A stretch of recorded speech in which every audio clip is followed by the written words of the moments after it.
Stories that stay. Seal बंद कमरा, the sealed room. शहर की हलचल से दूर एक पुराना हवेली नुमा घर, राजमहल कोठी, वीरान खड़ा था। बरसों से वहां कोई नहीं रहता था। लोग कहते थे उस कोठी में कुछ ऐसा है जो वहां टिकने नहीं देता, मगर रागिनी को इस बात से कोई फर्क नहीं पड़ा। उसे सिर्फ अपनी नई नौकरी से मतलब था, और ये कोठी अब उसका नया घर थी। रागिनी एक अकेली 27 वर्षीय आर्काइव रिसर्चर थी। दिल्ली में पढ़ाई के बाद वह शांत जगह की तलाश में थी, जहां वह अपने डॉक्यूमेंटेशन प्रोजेक्ट पर काम कर सके। जब उसे पुरानी कोठियों के रिकॉर्ड्स डिजिटाइज करने का ऑफर मिला, तो उसने बिना देर किए हामी भर दी। राजमहल कोठी में पहुंचने के बाद वह चौकीदार रामदीन से मिली, एक बुजुर्ग झुकी कमर वाला आदमी जो चुपचाप अपनी चाय पीता था। ऊपर का कमरा कभी मत खोलना बिटिया, रामदीन ने पहली ही रात आगाह किया। रागिनी हंस दी। मैं भूतों से नहीं डरती काका। रामदीन ने सिर्फ एक ठंडी निगाह डाली और चुप हो गया। रागिनी ने अगले कुछ दिन पुराने दस्तावेजों की धूल झाड़ते बिताए। दीवारों पर झाड़ छंखाड़, दीमक लगे फोटो एल्बम और 1920 के दशक की डायरियां। एक खजाना था ये, लेकिन सबसे रहस्यमय था तीसरी मंजिल का सीलबंद कमरा। कमरे के दरवाजे पर मोटी जंजीर और ताले लगे थे। एक और दीवार पर पुराने जमाने की तस्वीर लटकी थी। एक जवान लड़की, लाल साड़ी में, जिनकी आंखों में अजीब गहराई थी। रागिनी ने रामदीन से पूछा, ये कौन है?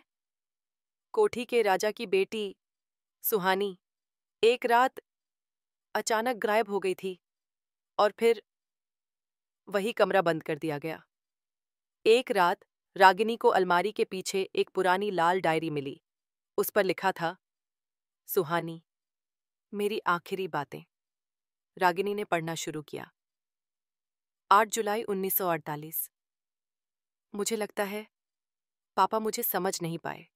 वे मुझे ठाकुर विजय से ब्याह देना चाहते हैं, पर मेरा दिल किसी और के लिए धड़कता है, अमन के लिए। वह एक साधारण चित्रकार है, पर उसकी आंखों में मैं आज़ादी देखती हूँ। 14 जुलाई। आज रात हम भागने वाले हैं। अगर कुछ गलत हुआ तो ये डायरी मुझे बचा लेगी। रागिनी की सांसें तेज हो गईं। क्या सुहानी और अमन भाग पाए थे? उसी रात रागिनी की नींद टूट गई। किसी ने धीरे से दरवाजा खटखटाया।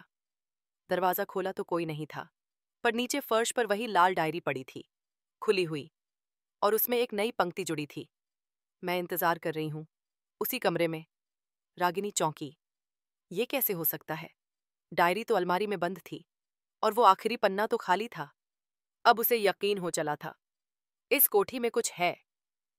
अगली सुबह रागिनी ने रामदीन से कहा, मैं ऊपर के कमरे का ताला तोड़ना चाहती हूं। रामदीन ने गुस्से से कहा, जो वहां गया वो कभी वैसा नहीं रहा, मत खोलो वो दरवाजा। पर रागिनी ठान चुकी थी। वह ताला तोड़कर कमरे में घुसी। कमरे में घुप अंधेरा था।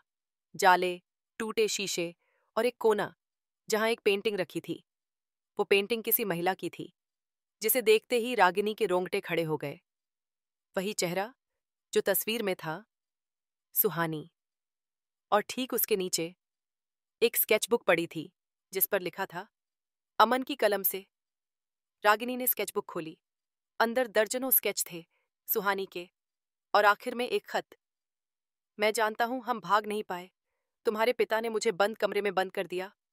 मैं अब आखिरी सांसें ले रहा हूं, पर मेरी आत्मा तब तक इस कमरे में रहेगी जब तक कोई तुम्हारा सच दुनिया को न बताए।